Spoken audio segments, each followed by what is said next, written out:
आप शुरू कीजिए। प्रणाम जी। सब सुख साथ के चरणों में कोट कोट प्रणाम जी। बोलो श्री सतगुरु महाराज की जय। बोलो श्री प्राणनाथ प्यारे की जय।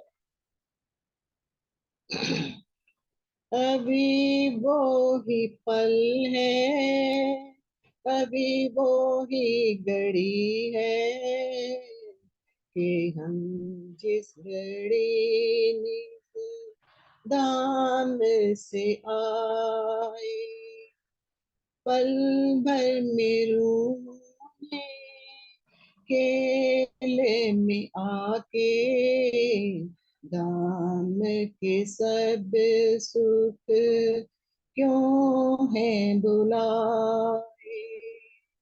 अभी वो ही पल है, अभी वो ही घड़ी है जिस घड़ी हिज दाम से आए। क्यों भूली तीजी बोम जहाँ पर रात समय श्री राज पधारे, पशु पंखियन का मुजरा लेके श्रृंगार करके रोगन आए। गड़ी चार बेटे जहाँ राज आए, उन्होंने सुख क्यों है बुलाए। अभी वो ही पल है, अभी वो ही घड़ी है कि हम जिस घड़ी निज दाम से आए। क्यों भूली दो पैर की घड़ियां सखियां करे जब रस की बत्तियां। क्यों भूली दो पैर की घड़ियां सखियां करे जब रस की बत्तियां। चौथे पहर उठे राज पौड़न से रूहों ने सुख पाया पिया के दर्श से। तभी सुख पालू काबिल है आए, रूहों ने सुख क्यों है बुलाए। अभी वो ही पल है, अभी वो ही घड़ी है कि हम जिस घड़ी निज दाम से आए। क्यों भूली वो लाड़ तुम्हारा घूमने कहाँ जाना पूछना रूहों से। क्यों भूली वो लाड़ तुम्हारा घूमने कहाँ जाना पूछना रूहों से। होठों पे है मंद मंद मुस्काने, मीठी नजर से रूहों को देखें।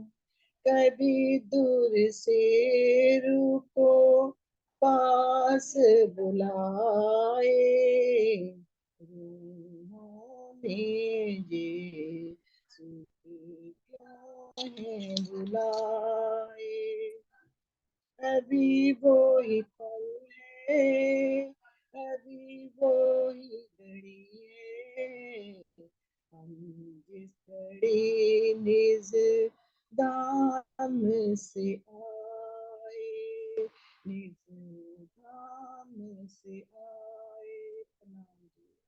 सुंदर साथ के चरणों में कोटि प्रणाम। प्रणाम जी, धन्यवाद ममता दीदी।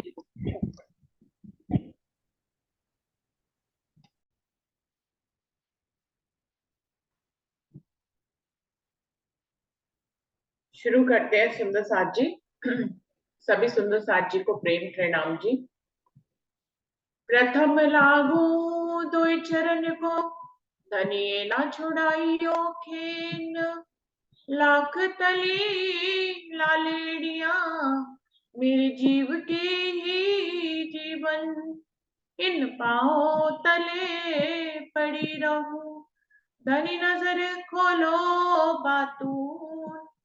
पलना वालों निरखु नेत्रे, मेरे जीव के ही जीवन, मेरे जीव के ही जीवन। श्री बंदो सतगुरु चरण को, करूं सो प्रेम प्रणाम। अशुभ हरन मंगल करन, धनी श्री देव चंद्र जी नाम।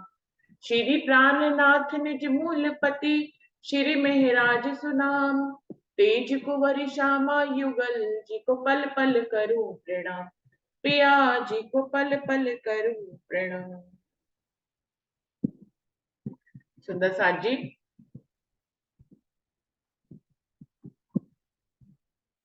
खिलवत वाणी का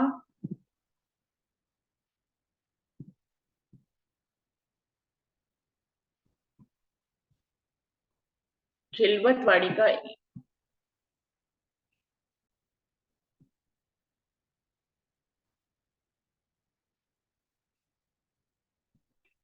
खिलवत वाणी का 15वां प्रकरण है। आशिक मेरा नाम रू अल्लाह, आशिक मेरा नाम,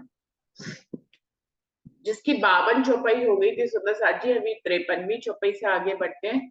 प्रसंग धनी देवचंद जी को दर्शन का ही है, जिसमें राज्य उनको परम धाम की बातें बता रहे हैं और साथ में उनको ये जिम्मेदारी भी दे रहे हैं कि सब बातें बताकर सब रूहों को परम धाम लेकर आना है। बेशक जान्या आपे अपना, बेशक जान्या हक, बेशक जान्या हादि को उम्मत हुई बेशक। वो कह रहे हैं ये ऐसा तारतम वाणी का ज्ञान मैंने भेजा है जिससे तुम अपने आप को जान लोगे, उसमें कोई भी संशय नहीं रहेगा कि तुम कौन हो, तुम्हारी परात्म कहाँ है, किसके चरणों में बैठी है और तुम किसके अंग हो। बेशक जान्या हक, और तुम उस अक्षरातीत पूर्ण पारब्रह्म परमात्मा को भी जान जाओगे, उसमें भी कोई संशय नहीं रहेगा। बेशक जान्या हादि को, और श्यामा महारानी रुअल्ला को भी आप जान जाओगे। उम्मत हुई बेशक, इस प्रकार से इस ज्ञान के माध्यम से सारी उम्मत जो है वो बेशक हो जाएगी, जिसको कोई भी संशय नहीं रहेगा। ए याद नीके दीजियो, तुम देखो सहूर कर, मेरे इलम से रूहों को देवे साहिदी अंतर। वो कह रहे हैं ये सारी बातें, ये रू अल्लाह श्यामा मरानी, आप जाकर रूहों को याद दिलाना, और तुम उनके साथ शहूर करके अगर देखोगे तो मेरे इलम से रूहों को देवे साहिदी अंतर। ये जब आप इस इलम का सबूर करोगे, जब इस इलम को आत्मसात करोगे, तो ये इलम तुम्हारे दिल में खुद ब खुद गवाही देगा। तुम्हें किसी से पूछने की जरूरत नहीं है।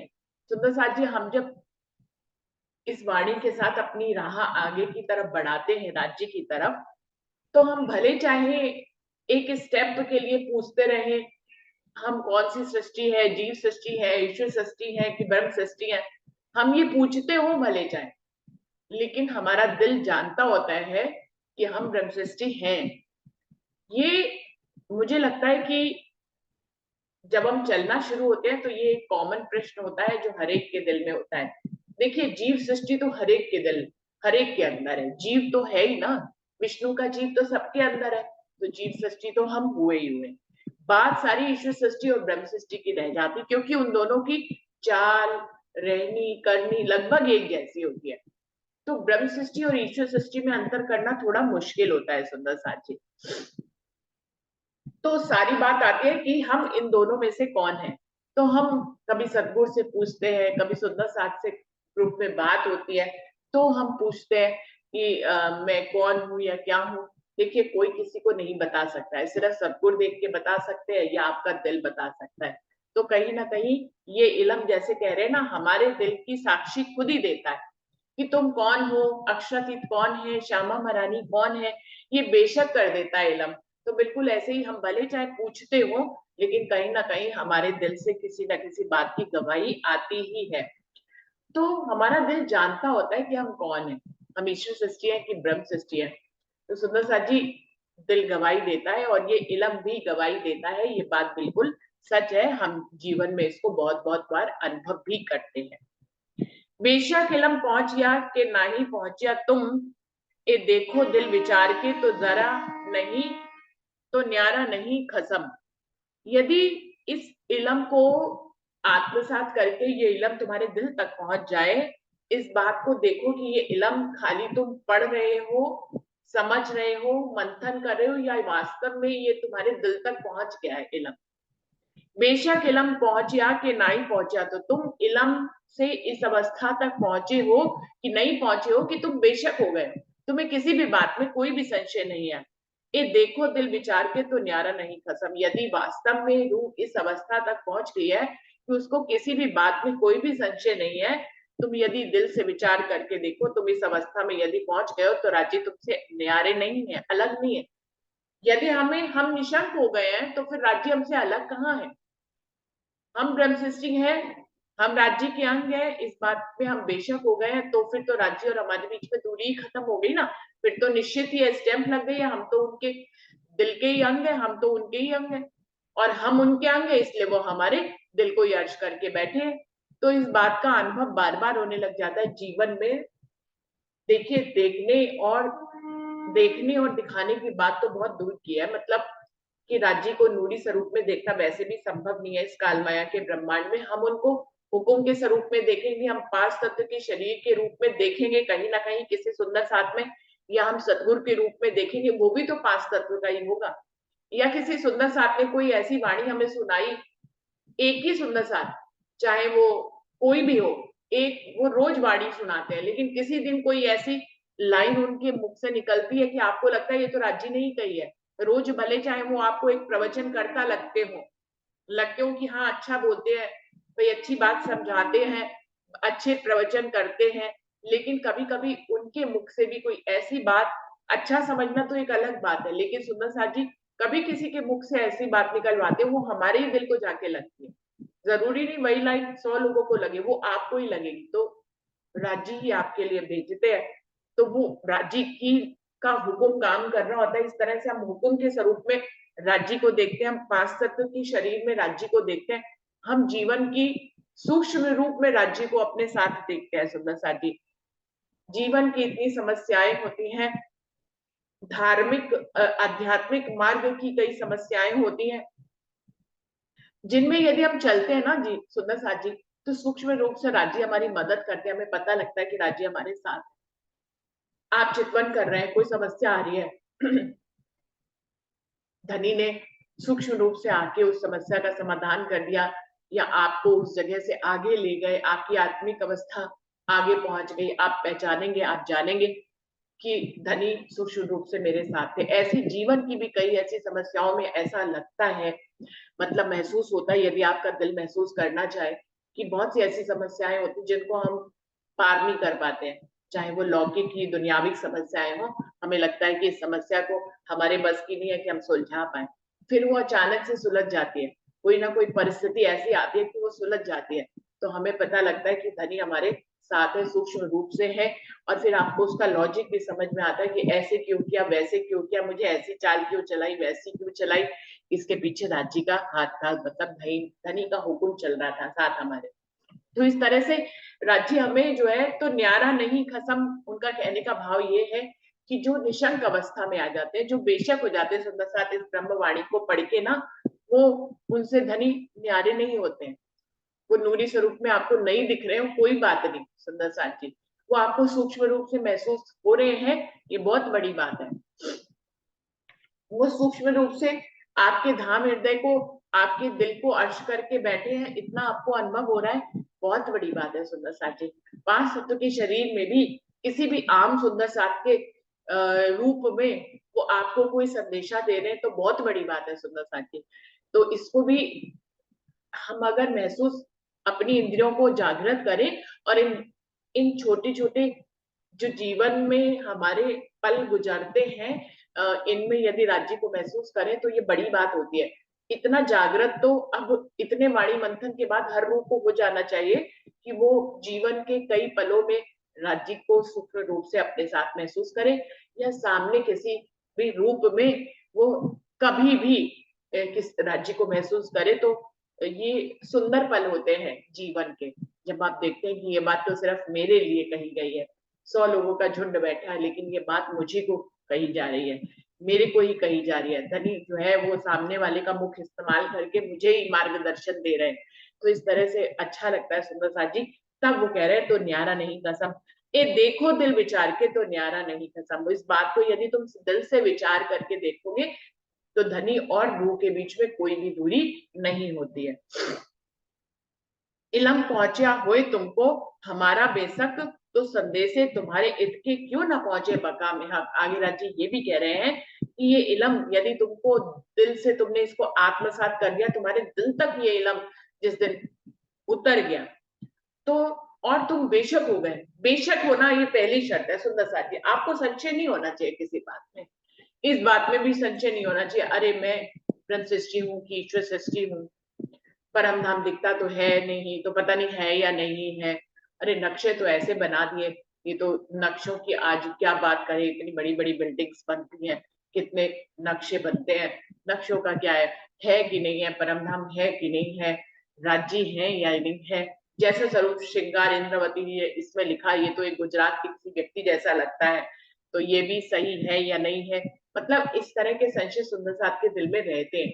सुंदर साथ जी, आप देखिए ना, किसी भी बात के लिए आपको संशय हो तो आप उसकी खोजबीन करिए।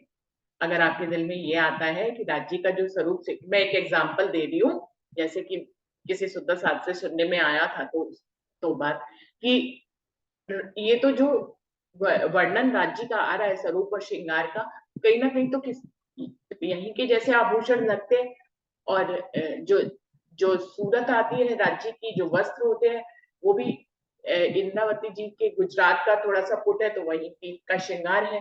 पाग पहनना, और फिर ऐसे टीका लगाना, बेसर पहनना, झांझरी घुंघरी काबी का लड़ा पहनना, तो ये सब कुछ जो है, पटका पहनना, ऊपर से पिछोरी पहनना, ये तो गुजराती लुक है थोड़ा सा। तो इसमें अक्षरती पूरन पार्वण का श्रृंगार कैसे आया है? तो सुंदर साथ जी, इसकी भी आप खोजबीन करिए, अपने दिल में देखिए श्रृंगार बसता है या नहीं बसता है।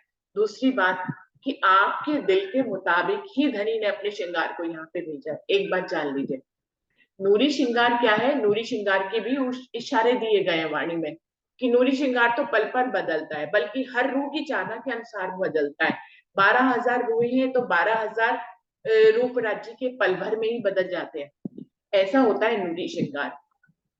इस तरह के इशारे दिए गए हैं ना, लेकिन फिर जो स्वरूप और श्रृंगार का वर्णन है वो ऐसे लगता है कि जैसे कि हम यहीं के किसी आदमी का वर्णन कर रहे हैं। तो सुंदर साथ जी नूरी श्रृंगार का इशारा देते हुए उन्होंने उस श्रृंगार का वर्णन किया है जो हमारे दिल में आ सके। हम नूरी श्रृंगार को, अगर हम इंद्रावती ये कहती कि पल भर में ही सारे श्रृंगार बदल जाते हैं, तो कोई श्रृंगार आप फिर कैसे टिका के अपने दिल में उसको भरेंगे, कैसे अपने दिल में बिठाएंगे? नूरी श्रृंगार तो पल पल बदलता है, रूह जो देखना चाहती है, जो रूह जो देखना चाहती है उसको उसी रूप में दिखाई देते हैं।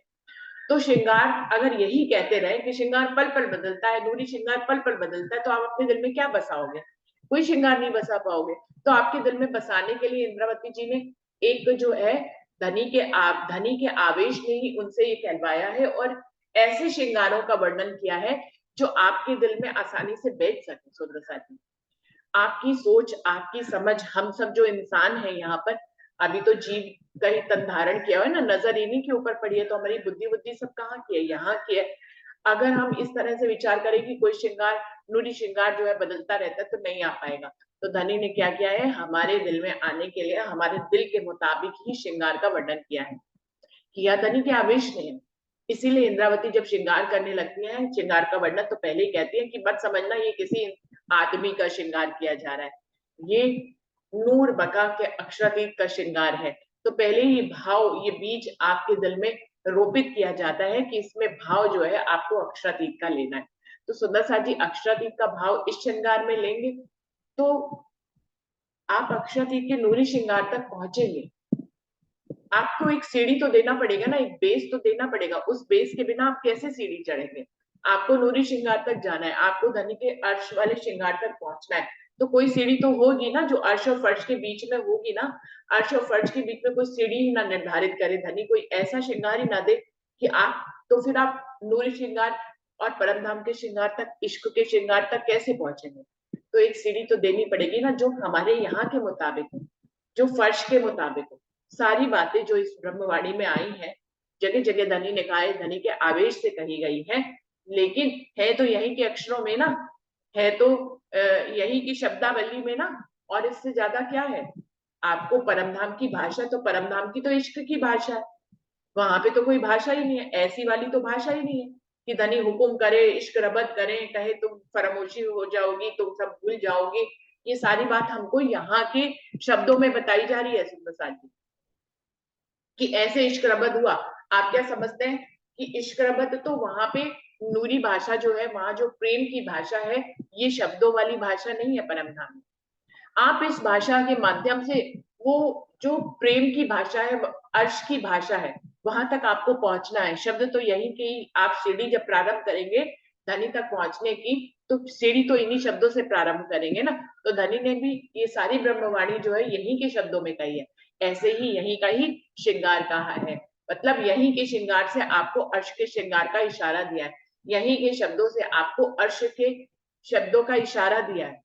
परमधाम के कौन से शब्द है, परमधाम में कौन सी भाषा है, सुंदर साथ जी, इसका भी विचार हमें करना चाहिए, इसका भी मंथन करना चाहिए। वहां पे ये वाले शब्द थोड़ी ना चलते हैं, जैसे कि इश्करबत बताया जाता है, धनी ने कहा कि तुम फरामोश हो जाओगे, हमने कहा हम नहीं होंगे, हमने अपनी तैयारी कर ली, हमने जो है गलवैया डाल के बैठ गए। ये यहाँ की भाषा में बताया जा रहा है, लेकिन इसमें सारा भाव जो है वो अर्श का है। आप चलेंगे कैसे अगर कोई भाषा ही ना हो आपके और अर्श की भाषा के बीच में? तो एक सीढ़ी दी जाती है सुंदर साथ जी, इस तरह से मंथन करते हुए आप चलेंगे तो आप बेशक हो जाएंगे एक दिन, आपको किसी भी प्रकार का संशय नहीं रहेगा, और बेशक होना सबसे बड़ी स्थिति है। यदि इस इलम से आप अर्श की भाषा तक पहुंच गए, यदि यहाँ के इस ब्रह्मवाणी के श्रृंगार से आप अर्श के श्रृंगार तक पहुंच गए, तो आपकी मंजिल पूरी हुई, तब न्यारा नहीं खसा। यदि आप इस बात को दिल से विचार करके देखेंगे, इसीलिए बार बार कहा जाता है इस इलम का मंथन करिए, इस इलम को आत्मसात करिए, इस इलम को दिल में बसाइए। आपको यहाँ की रहने के लिए यहाँ के शब्दों के हिसाब से इस ब्रह्मवाणी को लेना तो अति उत्तम, क्योंकि आपको रहनी यहाँ करके दिखानी, परम धाम में थोड़ी ना रहनी करनी है। परम धाम में तो हम रहनी में ही होते हैं, वहां तो हम प्रेम में और इश्क में ही होते हैं, हमें कोई रहनी नहीं करनी होती वहां पे। रहनी जो है वो कालमाया के ब्रह्मांड में ही है, तो कालमाया के ब्रह्मांड में रहनी करने के लिए आप इन शब्दों को आत्मसात करें, इन शब्दों के अनुसार रहनी करें। लेकिन जब आप पर अर्श में जा रहे हैं, जब आप चितवन में अपनी मूल परातम और राज्य के स्वरूप श्रृंगार को देखने जा रहे हैं, तो यहाँ की भाषा आपको सोच छोड़नी पड़ती है एक समय पे आकर। जब आप अर्श में प्रवेश करते हैं तो यहाँ की भाषा छूट जाती है। सुंदर साथ जी, अगर आप चितवनी के नियमों को देखें तो हम यहाँ से चलते काल माया पार करते हैं। उस दिन ये वाला प्रसंग मंथन में आया भी था, लेकिन अभी तो महाराज जी की बीतक शुरू होगी, तो वो प्रसंग पीछे ही रह गया, जिसमें बताने वाले थे कि सुंदर साथ ने बताया था कि काल माया योग माया पार करनी है या नहीं करनी है। तो सुंदर साथ जी, हम जब चलते हैं यहाँ पे तो काल माया को भी पार कराते, योग माया का पार कराते, फिर हम परमधाम पहुंचते हैं। तो सुंदर साथ जी, जब परमधाम पहुंचते तो आप देखें तो सतगुरु जो है वो सत्स्वरूप में ही हमें छोड़ देते हैं। हम जो है जब सर्वर सागर में प्रवेश करते हैं तो सतगुरु भी छोड़ देते हैं, क्योंकि सतगुरु जो हम साथ में लेके चलते हैं उनका भी तो तन यही का ही है ना, पांच तत्व का। सुंदर साथ जी, तो जितनी भी चीजें हैं पांच तत्व की, जितनी भी काल माया की चीजें, सब इधर ही छूट जाती है। ये सदगुरु छोड़ने का भाव क्या है कि आपका सब कुछ जो है काल माया ब्रह्मांड का है वो सब यही छूट गया, अर्श में कुछ नहीं जाएगा, आपकी सूरत भी नहीं जाएगी, सतगुरु की सूरत भी नहीं जाएगी जो आपको लेके चल रहे हैं। आगे भी वो सूक्ष्म रूप से उनकी सदगुरु के रूप में कौन होते हैं? राज्य होते हैं, या आप उसको श्यामा महारानी कह लीजिए, या आपके भाव है। आप सदगुरु को श्यामा महारानी कहें या राज्य ही कहे, एक ही बात है, दोनों ही एक है, राज्य श्यामा जी एक है। तो सदगुरु को आपने तन के रूप में देखा हुआ होता है, तो आप उनको लेके चलते हैं, वो आपको लेके चलते हैं, है ना। आप भी पांच तत्व के सूरत लिए हुए हैं, और जो आपके सदगुरु है वो भी पांच तत्व की सूरत लिए हुए हैं। सब यह कहाँ छूट जाता है? सत्स्वरूप में सब छूट जाता है। जब हम सर्वर सागर में प्रवेश करते हैं सुंदर साथी, तो यहाँ की सूरत नहीं चलती है, ना हमारी चलेगी ना सतगुरु की चलेगी। हमारी भी नूरी सूरत वहां पे हो जाती है और सतगुरु भी की भी नूरी सूरत। सतगुरु कौन है? राज्य है। तो वो राज्य हमें मिलते हैं ना मूल मिलावे में। जो सदगुरु रूप में हमें इधर छोड़ देते हैं वही हमें मूल मिलावे में मिलते हैं। तो मूल मिलावे में कौन मिलता है? सदगुरु के रूप में राजीव। सदगुरु जो हमें इस दुनिया में लेके चले थे सत्स्वरूप तक, वो यहाँ छूट जाते हैं और बाद में वो राज्य के रूप में हमें मूल मिलावे में मिलते हैं। उनकी सूरत कौन सी होती है? नूरी सूरत होती है, इश्क की सूरत होती है, प्रेम की सूरत होती है, परम धाम का स्वरूप श्रृंगार उन्होंने किया हुआ होता है। तो सीढ़ी साड़ी यहीं की लेके चलेंगे सुंदर साथी, लेकिन सीढ़ी से हम पहुंचेंगे कस में? परम धाम में पहुंचेंगे, वहां के श्रृंगार में पहुंचेंगे, वहां के प्रेम के रूप आकार को हम धारण करेंगे। क्या कहते हैं? परात्म का श्रृंगार करके धनी से मिलना है। कोई भी एक आ जाता है काल माया के सूरत का श्रृंगार करके राज्य से मिलना है, कहीं पे भी नहीं बताया जाता चितवनी में। तो आपको अपने भावों को, अपने विचारों को, अपने प्रेम को इस तरह से प्रगाढ़ता करते करते आगे स्थिति में बढ़ाते बढ़ाते परमधाम जाना होता है। इसी को यहाँ पे कहा है ये देखो दिल विचार के तो न्यारा नहीं कसम। जैसे जैसे आप इस इल्म को आत्मसात करेंगे, इसको अपने दिल में लेते जाएंगे,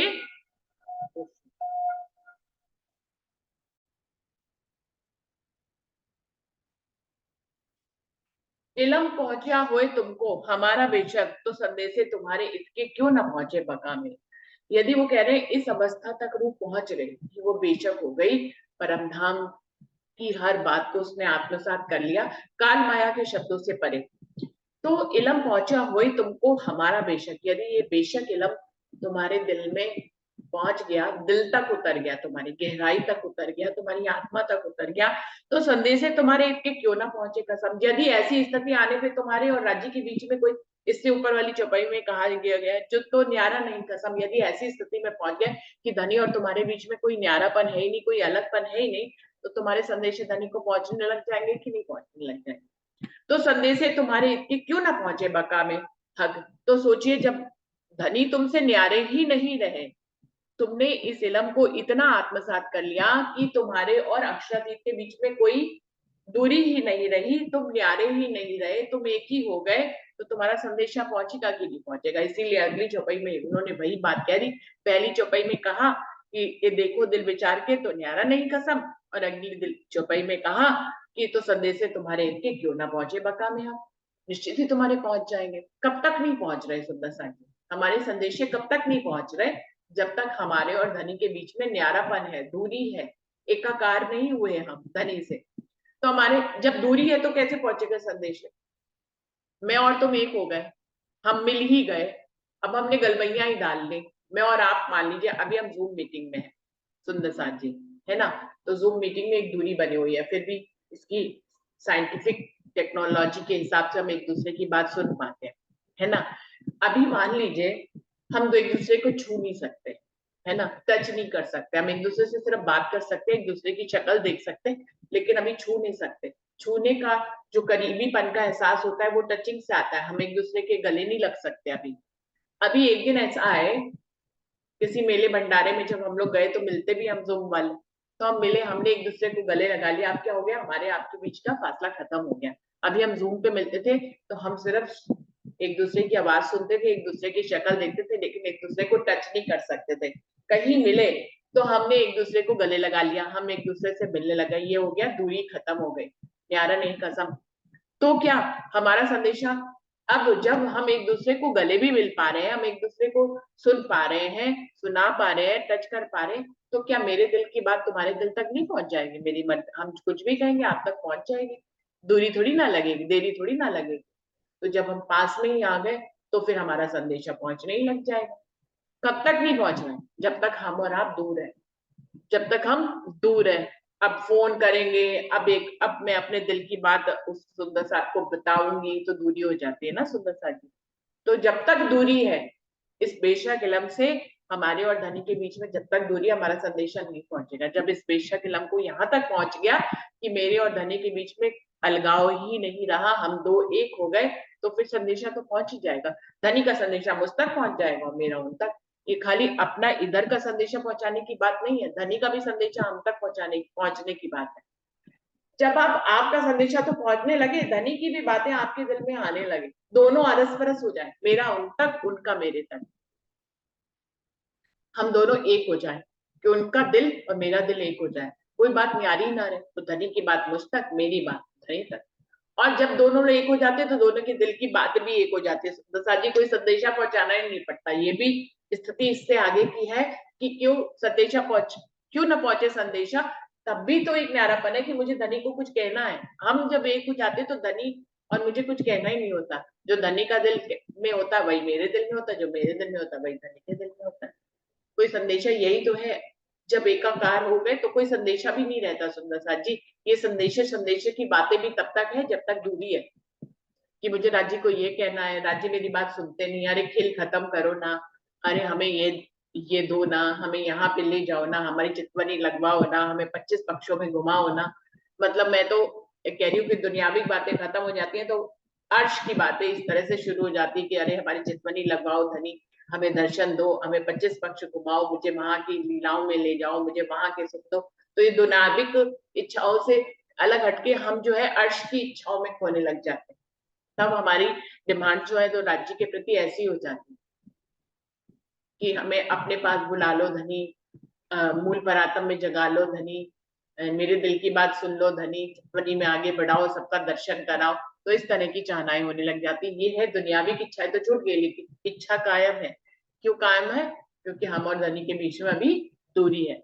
जब धनी और रूह एक हो जाती है, धनी खुद ही सब कुछ, धनी के दिल में जो कुछ होता है वो सब रूह के दिल में होता है। धनी के दिल में पूरा अर्श है, रूह के दिल में भी पूरा अर्श आता है। इंद्रावती और राज्य जब एक हो गए हवसा में, तो कोई बात ऐसी थी कि इंद्रावती को नहीं पता थी, अर्श की हर बात पता थी। वाणी तो बाद में उतरी, शब्दों में तो बाद में आए थे, पहले ही धनी और इंद्रावती एक हो गए थे। जब एक हो गए थे तो फिर क्या था? फिर कोई किसी परम धाम को इंद्रावती जी को घूमना था? कोई 25 पक्ष घूमने थे? कुछ नहीं घूमने थे, धनी ने खुद ही घुमा दिए थे। क्योंकि धनी और वो एक हो गए, तो अब धनी तो पूरा परमधाम ही उनका है, तो इंद्रावती का भी पूरा परमधाम हो गया। दावा इतना बड़ा लीजिए, पूरा परमधाम हमारा है। फर्श तो हमारा है ही, हमारे लिए बनाया, पूरा अर्श भी हमारा है। फर्श से लेकर अर्श तक सब कुछ तुम्हारा हो जाएगा। इतनी बड़ी दौलत मिलने वाली किसी राजा को भी नहीं मिलती है। तभी तो कह रहे हैं कई कोट ब्रह्मांड के ना आवे उत खिन के समान। यहाँ करोड़ों राज्य राजाओं के आपको मिल जाए, कितना ही सुख वैभव मिल जाए, अंबानी से भी आगे आप निकल जाए, इतनी भी संपदा आपको मिल जाए, वो भी सब बेकार है अर्श की दौलत के आगे। आप अर्श पहुंच गए तो उसके आगे ये सब बेकार। कई करोड़ों राज्य बैकुंठ के भी, वो तो ये तो यहाँ की बात कर रहे हैं, अभी बैकुंठ के भी करोड़ों राज्य वो कह रहे हैं वहां के खित के समान में नहीं आ सकते। कई कोट राज्य बैकुंठ के ना आवे खित के समान, एक पल के में भी के लिए भी बेकार है। तो सुंदर साथ जी तौलेंगे मोलेंगे क्या इलम हमारे, हम जो रोज मंथन करते, क्या हमारे दिल तक यहाँ तक पहुंचा है कि हमारे लिए सब कुछ हमारा ही हो गया हो? काल माया से लेके काल माया, योग माया, अर्श, परम धाम सब हमारा हो गया। सब धनी का ही तो है। जब तुम धनी से मिल गए तो सब तुम्हारा भी हो गया।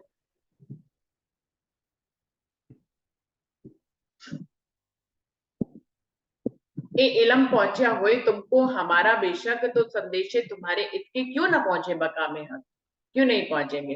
किन ठौर छिपाए तुमको, बोलत हो कहां से, कौन तरफ हो अर्श के, ए सहूर करो दिल में।